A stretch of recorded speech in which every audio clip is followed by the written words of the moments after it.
चलिए जानते हैं आज के देश और दुनिया की सिलेक्टेड काम की और महत्वपूर्ण 50 बड़ी खबरों को सिर्फ 10 मिनट में। पर अभी तक आपने इस वीडियो को लाइक नहीं किया तो लाइक कर दीजिए।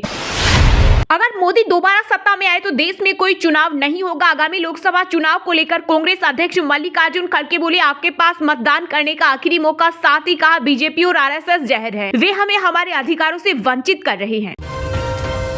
पीएम मोदी ने दिल्ली के प्रगति मैदान में 7वीं बार परीक्षा पे चर्चा कार्यक्रम में बच्चों से की बातचीत। बोले, जो माँ बाप सफल नहीं हुए वे अपने बच्चों का रिपोर्ट कार्ड, अपना विजिटिंग कार्ड न बनाए। साथ ही कहा, शिक्षक का काम जॉब करना नहीं, जीवन बदलना है। साल भर बच्चों से जुड़े रहना जरूरी। बच्चों से बोले, एक्सरसाइज करें, धूप में निकलकर खुद को चार्ज करें। राहुल गांधी की भारत जोड़ो न्याय यात्रा की बिहार में हुई एंट्री। महागठबंधन में टूट के बाद राज्य में पहली बार पहुंचे कांग्रेस नेता। किशनगंज में केंद्र और संघ पर साधा निशाना। बोले, देश में आरएसएस बीजेपी की विचारधारा ने हिंसा और नफरत फैलाई।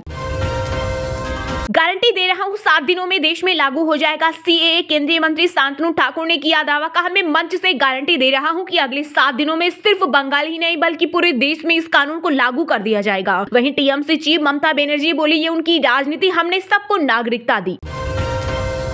अगर वजन बढ़ा तो सैनिकों की कट सकती है छुट्टियां। भारतीय सेना मोटापे या खराब जीवन शैली अपना रहे सैनिकों के खिलाफ करने जा रही नियमों में बड़ा बदलाव। चीन और पाकिस्तान के उड़ेंगे होश। अपनी समुद्री सीमाओं को और पुख्ता बनाने के लिए 45,000 करोड़ की सबमरीन खरीदेगा भारत। यूरोपीय देश जर्मनी ने दिया ऑफर। पीएम मोदी 4 फरवरी को बिहार और झारखंड में लोकसभा चुनाव के प्रचार अभियान का करेंगे शुभारंभ। वहीं सत्तारूढ़ झारखंड मुक्ति मोर्चा के स्थापना दिवस पर 2 फरवरी को सीएम हेमंत सोरेन भी चुनाव अभियान की करेंगे शुरुआत। जमीन के बदले नौकरी मामले में ईडी की पूछताछ पर भड़की आरजेडी सुप्रीमो लालू यादव की बेटी रोहिणी आचार्य बोले, मेरे पापा को कुछ हुआ तो इसके जिम्मेदार गिरगिट के साथ साथ सीबीआई, ईडी और इनके मालिक होंगे। वहीं मीसा ने कहा, पिता उठ बैठ भी नहीं पाते, परेशान किया जा रहा। यूजीसी के ड्राफ्ट की गाइडलाइन पर कांग्रेस ने जताई असहमति। पार्टी महासचिव जयराम रमेश बोले, यह एससी, एसटी और ओबीसी के आरक्षण को खत्म करने की साजिश। लोकसभा चुनाव में पुरानी पेंशन को मुद्दा बनाने का रेल कर्मियों ने किया आह्वान। यूपी के वाराणसी में विभिन्न रेल यूनियनों के 2000 से अधिक कर्मचारी हुए एकजुट। कहा, पुरानी पेंशन हमारा हक है जिसे हम लेकर रहेंगे। अयोध्या में राम मंदिर पर लगेगा इजराइल का एंटी ड्रोन सिस्टम। 5 किलोमीटर तक रहेगी दुश्मन पर नजर। यह किसी भी ड्रोन के रेंज में आने पर उसे पल भर में नष्ट कर देगा। ज्ञानवापी मस्जिद के वजूखाने का शिवलिंग को नुकसान पहुंचाए बिना कराए जाए सर्वे। हिंदू पक्ष ने सुप्रीम कोर्ट में की मांग। बजट 2024 में मोदी की गारंटी पर रहेगा फोकस। लोकसभा चुनाव जीतने के लिए किसानों गरीबों को तोहफा देगी मोदी सरकार। लोकसभा चुनाव 2024 से पहले असम में कांग्रेस को लगा बड़ा झटका। राहुल की भारत जोड़ो न्याय यात्रा के बाद 150 से अधिक कांग्रेसी भाजपा में हुए शामिल। कांग्रेस के जिन बड़े नेताओं ने पार्टी छोड़ी उनमें पूर्व मंत्री बिस्मिता गोगोई, प्रदेश कांग्रेस के पूर्वाध्यक्ष की बेटी अंगिका दत्ता और आशू के पूर्वाध्यक्ष दीपांकर कुमार का नाम शामिल। 150 दिन तक दिल और दिमाग का दम दिखाने के बाद मुनव्वर फारूकी बने बिग बॉस 17 के विनर। शानदार ट्रॉफी के साथ जीती 50 लाख की प्राइज मनी और एक चमचमाती Hyundai Creta car. Rahul Gandhi ने नीतीश कुमार पर एक शब्द नहीं कहा। किशनगंज में न्याय यात्रा के दौरान बिहार में सरकार पलटने पर चुप रहे, सिर्फ आरएसएस बीजेपी पर बोला हमला। एएसआई की सर्वे की रिपोर्ट सामने आने के बाद विश्व हिंदू परिषद ने ज्ञानवापी में कोर्ट से वजूखाना एरिया में पूजा की अनुमति मांगी। मुस्लिम समुदाय से कि मस्जिद को सम्मान पूर्वक किसी अन्य स्थान पर शिफ्ट करने की अपील। कांग्रेस में कुछ महान नेता 2024 जाने के बाद पता लगाएंगे कि 2024 का लोकसभा चुनाव कैसे जीता जाए। आचार्य प्रमोद कृष्णम ने राहुल गांधी पर बोला बड़ा हमला। कहा, एक तरफ जहां सभी राजनीतिक पार्टियां आगामी लोकसभा चुनाव के लिए कमर कस रही हैं, वहीं दूसरी तरफ कांग्रेस राजनीतिक यात्रा कर रही है। जमीन घोटाला मामले में दिल्ली में हेमंत सोरेन के घर पहुंची ईडी। सीएम कहां गए पता नहीं। वहीं रांची में सीएम हाउस और बीजेपी ऑफिस की बढ़ाई गई सुरक्षा। अरब सागर में भारतीय नौसेना का बड़ा रेस्क्यू ऑपरेशन। आईएनएस सुमित्रा ने 17 क्रू सदस्यों वाले ईरानी जहाज एमवी ईमान को समुद्री लुटेरों से कराया मुक्त। यूपी, बिहार और उत्तराखंड में शीतलहर का अलर्ट। पहाड़ों में होगी बारिश और बर्फबारी। 3 फरवरी तक उत्तर भारत में दिखेंगे मौसम के कई रंग। आईएमडी ने जारी किया अलर्ट। बिहार में खेला से इंडिया गठबंधन की राह हुई मुश्किल। बिहार और महाराष्ट्र की 88 सीटों पर विपक्ष का समीकरण बिगड़ा। साथ ही अब गठबंधन में शामिल कांग्रेस, टीएमसी, आप और सपा जैसे दलों की अलग थलग होकर लोकसभा चुनाव लड़ने की आशंका। लोकसभा चुनाव से पहले राज्यसभा के लिए होगी महाभारत। 15 राज्यों की 56 सीटों पर 27 फरवरी को होंगे चुनाव, इसी ने जारी की अधिसूचना। महाराष्ट्र के नागपुर में आरएसएस मुख्यालय पर पुलिस का कड़ा पहरा। 28 मार्च तक नो ड्रोन जोन घोषित, फोटो और वीडियो बनाने पर होगी कार्रवाई। यूपी में भी इंडिया गठबंधन में तकरार। लोकसभा चुनाव में 11 सीटों पर मानने को तैयार नहीं कांग्रेस प्रदेश अध्यक्ष अजय राय के बयान से मची हलचल। सीट शेयरिंग पर चल रही खींचतान के बीच तमिलनाडु में कांग्रेस डीएमके की हुई बैठक। कांग्रेस ने लोकसभा में 21 सीटों की मांग की, पिछली बार 9 पर लड़ी, 8 जीती। किसी भगवान की पूजा के लिए बीजेपी का आदेश मानने को मजबूर नहीं। बंगाल की सीएम ममता बनर्जी ने केंद्र पर लगाया बड़ा आरोप। कहा, बीजेपी लोगों को धमकी दे रही है कि अगर उसे वोट नहीं दिया जाए तो वह लोगों के घरों पर सीबीआई और ईडी को भेज देगी। खुद से ज्यादा तेजस्वी और तपस्वी को बनाए दोस्त, परीक्षा पे चर्चा में पीएम मोदी ने छात्रों को दिया गुरु मंत्र। कर्नाटक में 108 फीट ऊंचा हनुमान ध्वज हटाने पर छिड़ा विवाद। बीजेपी और बजरंग दल के कार्यकर्ताओं ने किया विरोध प्रदर्शन। सीएम सिद्धारमैया बोले, मंदिर में ध्वज लगाए, हम सपोर्ट करेंगे। इंग्लैंड के खिलाफ दूसरे टेस्ट से बाहर हुए ऑलराउंडर रविंद्र जडेजा और केएल राहुल। जडेजा को हेमस्ट्रिक इंजरी के चलते बाहर होना पड़ा, जबकि राहुल भी पूरी तरह फिट नहीं है। इन दोनों की जगह पर सरफराज, सौरभ और वाशिंगटन सुंदर को टीम में शामिल किया गया।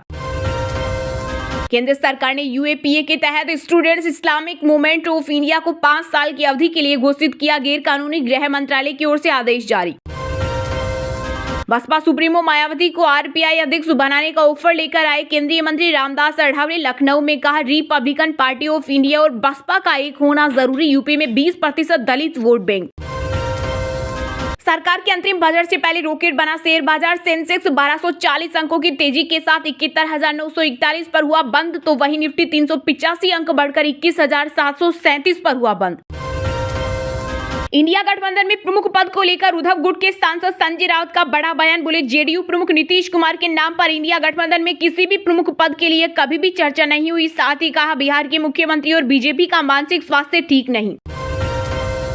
भारत से पंगा लेना मालदीव को पड़ा भारी। राष्ट्रपति मोहम्मद मुइज़ू की जाएगी कुर्सी। महाभियोग प्रस्ताव लाने को तैयार विपक्षी दल। दल बदल कानून पर पुनर्विचार के लिए बनेगी समिति। मुंबई में लोकसभा अध्यक्ष ओम बिरला ने की घोषणा। महाराष्ट्र विधानसभा स्पीकर राहुल नार्वेकर इसके अध्यक्ष होंगे। राजस्थान के स्कूलों में 14 फरवरी को वैलेंटाइन डे के अवसर पर माता पिता पूजन दिवस मनाने की तैयारी। गहलोत सरकार ने लगाए थी रोक। अब बीजेपी सरकार बनाने के बाद बदला फैसला, आधिकारिक आदेश किए जारी। बिहार में नीतीश कुमार के बाहर होने के बाद आरजेडी और कांग्रेस तलाशेंगे नई राजनीतिक समीकरण। लोकसभा चुनाव से पहले इंडिया गुट के सामने बड़ी चुनौती। चीफ जस्टिस डीवाई चंद्रचूड़ ने कोर्ट रूम में गलत व्यवहार करने पर एक वकील को सुप्रीम कोर्ट के तौर तरीके समझाए। कहा, अदालत कोई रेलवे प्लेटफॉर्म नहीं कि किसी भी ट्रेन में चढ़ जाए। ये ओबीसी के अधिकारों पर अतिक्रमण, मराठा आरक्षण पर महाराष्ट्र सरकार में छिड़ी दरार। केंद्रीय मंत्री नारायण ने सीएम शिंदे को चेताया कि इसे ऐतिहासिक विरासत वाले मराठा समुदाय का दमन होगा और यह अन्य पिछड़े समुदाय में भी अतिक्रमण होगा। इसके अलावा राज्य में फैलेगी अशांति। पहले उत्तराखंड में लागू होगा यूसीसी कानून, उसके बाद सीएए पर किया जाएगा विचार। बीजेपी के सूत्रों के हवाले से आई बड़ी खबर सामने। वहीं उत्तराखंड के मुख्यमंत्री बोले, सरकार यूसीसी लागू करने के लिए प्रतिबद्ध। पंजाब में आगामी लोकसभा चुनाव में कांग्रेस के लिए बड़ी चुनौती बनेगी आम आदमी पार्टी और भाजपा। अपने ही गढ़ में मजबूत चेहरे की तलाश में कांग्रेस दफ्तर में धक्का मुक्की, कुर्सी फेंकी। भोपाल में आपस में भिड़े 2 पार्टी पदाधिकारी। कांग्रेस की हार पर चर्चा के दौरान विवाद। बुलेट ट्रेन कॉरिडोर में भूकंप मापी सिस्मोमीटर लगाए जाएंगे। भूकंप का झटका आते ही बिजली बंद हो जाएगी, ट्रेनें तुरंत रुक जाएंगी। भाजपा मेरी दूसरी माँ है, माँ के सम्मान में अगर अयोध्या जाकर सर मुंडवाना पड़ा तो मुंडवाऊंगा। बिहार के नए डिप्टी सीएम सम्राट चौधरी का बड़ा बयान। कहा, मैं भाजपा का पक्का सिपाही। ज्ञानवापी परिसर में सील इलाके को खोलने की उठी मांग। हिंदू पक्ष ने सुप्रीम कोर्ट में दायर की याचिका। बता दें कि मई 2023 में कोर्ट ने लगाई थी रोक। नीतीश कुमार को जनता सिखाएगी सबक। जेडीयू के एनडीए में शामिल होने पर बरसे एनसीपी चीफ शरद पवार। कहा, अचानक क्या हुआ जो वह बीजेपी के साथ चले गए, लेकिन भविष्य में जनता उन्हें उनकी भूमिका के लिए सबक जरूर सिखाएगी।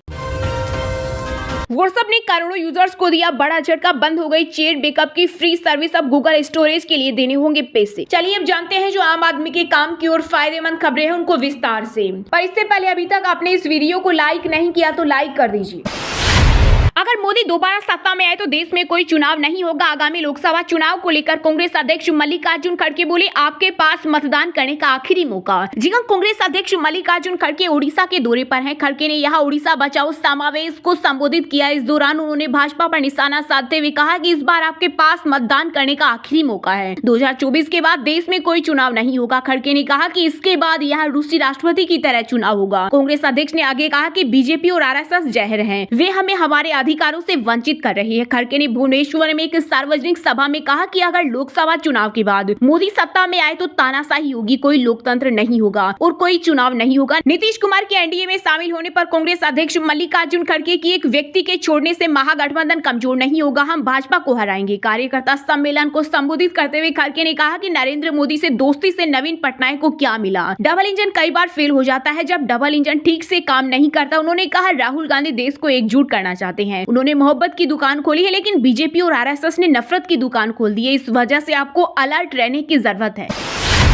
पीएम मोदी ने दिल्ली के प्रगति मैदान में 7वीं बार परीक्षा पे चर्चा कार्यक्रम में बच्चों से की बातचीत। बोले, जो माँ बाप सफल नहीं हुए वे अपने बच्चों का रिपोर्ट कार्ड, अपना विजिटिंग कार्ड न बनाए। साथ ही कहा शिक्षक का काम जॉब करना नहीं, जीवन बदलना है। साल भर बच्चों से जुड़े रहना जरूरी है। जी हां, प्रधानमंत्री नरेंद्र मोदी ने दिल्ली के प्रगति मैदान में 7वीं बार परीक्षा पे चर्चा कार्यक्रम में बच्चों से बात की। इस दौरान पीएम मोदी ने बच्चों की समस्याओं, कॉम्पिटिशन की भावना, अभिभावकों की चिंता, टाइम मैनेजमेंट जैसे कई सब्जेक्ट्स पर 2 घंटे चर्चा की। प्रधानमंत्री ने कहा कि निर्णय लेना सबसे जरूरी है, निर्णय या कंफ्यूजन की स्थिति अच्छी नहीं होती। पीएम ने यह भी कहा कि मैं हर चुनौती को चुनौती देता हूं, मुझे विश्वास है कि 140 करोड़ देशवासी मेरे साथ हैं। इस इवेंट में पीएम मोदी के साथ करीब 3000 स्टूडेंट शामिल हुए। देश के सभी राज्यों और केंद्र शासित प्रदेशों से 2 स्टूडेंट्स और एक टीचर इस इवेंट में ऑनलाइन जुड़े थे। इसके अलावा देश के 100 एकलव्य मॉडल रेसिडेंशियल स्कूलों के बच्चे भी शामिल हुए। परीक्षा पे चर्चा कार्यक्रम के दौरान पीएम मोदी ने कहा कि किसी भी टीचर और छात्र के बीच परीक्षा को लेकर सिर्फ नाता नहीं होना चाहिए, अगर ऐसा है तो उसे ठीक करने की जरूरत है। उन्होंने कहा शिक्षक का काम सिर्फ जॉब करना नहीं बल्कि जिंदगी को संवारना है, जिंदगी को सामर्थ्य देना। पीएम ने कहा कि टीचर्स को सिलेबस से आगे बढ़कर छात्रों से संग रिश्ता बनाना चाहिए। वहीं इस दौरान प्रधानमंत्री ने कहा कि मैं माँ बाप से कहना चाहता हूँ, वे माँ बाप बिल्कुल विफल है जो अपने सपनों को बच्चों पर थोपकर पूरा करवाना चाहते हैं। उन्होंने कहा कि कुछ माता पिता अपने बच्चे के रिपोर्ट कार्ड को अपना विजिटिंग कार्ड मानते हैं, यह ठीक नहीं। वहीं इसके अलावा पीएम मोदी ने कहा, मेरा सिद्धांत रहा है कि अच्छी सरकार चलाने के लिए आपको नीचे से ऊपर की तरफ सही जानकारी आनी चाहिए, ऊपर से नीचे की तरफ परफेक्ट गाइडेंस आनी चाहिए। अगर ये दोनों चीजें सही रही तो आप चीजों को संभाल सकते हैं।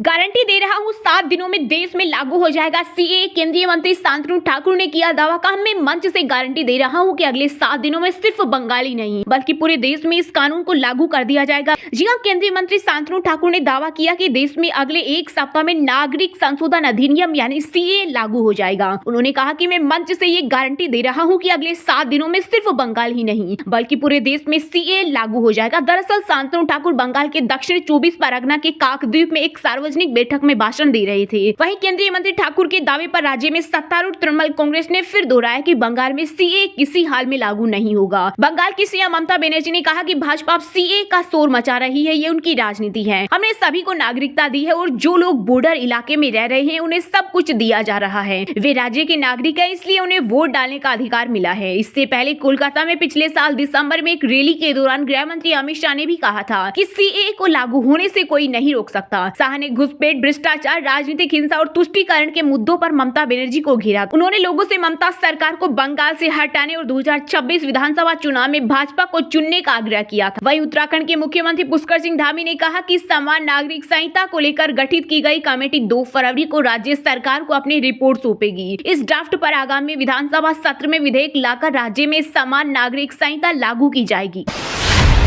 राहुल गांधी की भारत जोड़ो न्याय यात्रा की बिहार में हुई एंट्री। महागठबंधन में टूट के बाद राज्य में पहली बार पहुंचे कांग्रेस नेता किशनगंज में केंद्र और संघ पर साधा निशाना। बोले, देश में आरएसएस बीजेपी की विचारधारा ने हिंसा और नफरत फैलाई। जी हां, कांग्रेस नेता राहुल गांधी की भारत जोड़ो न्याय यात्रा बिहार में प्रवेश कर चुकी है। उनकी न्याय यात्रा बिहार के किशनगंज जिले में पहुंची, जिसे कांग्रेस का गढ़ भी माना जाता है। इस दौरान राहुल गांधी ने एक जनसभा को संबोधित करते हुए कहा, शर्म की बात है, आज तक मणिपुर में हिंदुस्तान के प्रधानमंत्री नहीं गए। मणिपुर जल रहा है, यह देश की हालत है। उन्होंने कहा कहा हिंदुस्तान की राजनीति पर इस यात्रा का बहुत बड़ा असर पड़ा है। मोहब्बत की एक नई विचारधारा का जन्म हुआ है। वे नफरत की बात करते हैं, देश को बांटने की बात करते हैं, हम मोहब्बत और भाईचारे की बात करते हैं। कांग्रेस नेता ने कहा कि इस यात्रा में हमने न्याय शब्द जोड़ा है। आज के हिंदुस्तान में गरीब व्यक्ति को न आर्थिक न्याय मिलता है, न ही सामाजिक न्याय मिलता है। उन्होंने कहा बिना सामाजिक और आर्थिक न्याय के यह देश तरक्की कर ही नहीं सकता। जनसभा को संबोधित करते हुए राहुल गांधी ने कहा पूरा देश जानता है कि देश में सबसे बड़ी आबादी ओबीसी वर्ग की आबादी है। 15% दलित, 12% आदिवासी और 15% अल्पसंख्यक वर्ग के लोग हैं। उन्होंने कहा हिंदुस्तान की सरकार को 90 IAS अधिकारी चलाते हैं। ये 90 अधिकारी सारे फैसले लेते हैं, लेकिन इन 90 में से सिर्फ 3 अधिकारी ओबीसी हैं। राहुल गांधी ने केंद्र और संघ पर हमला बोलते हुए कहा कि देश में RSS और भाजपा की विचारधारा ने हिंसा और नफरत फैला रखी है। भाई भाई से लड़ रहा है, एक धर्म का व्यक्ति दूसरे धर्म के व्यक्ति से लड़ रहा है, भाषाओं के बीच लड़ाई हो रही है। राहुल गांधी ने कहा हम जानते थे कि ये मोहब्बत का देश है, नफरत के बाजार में मोहब्बत की दुकान खुलनी चाहिए।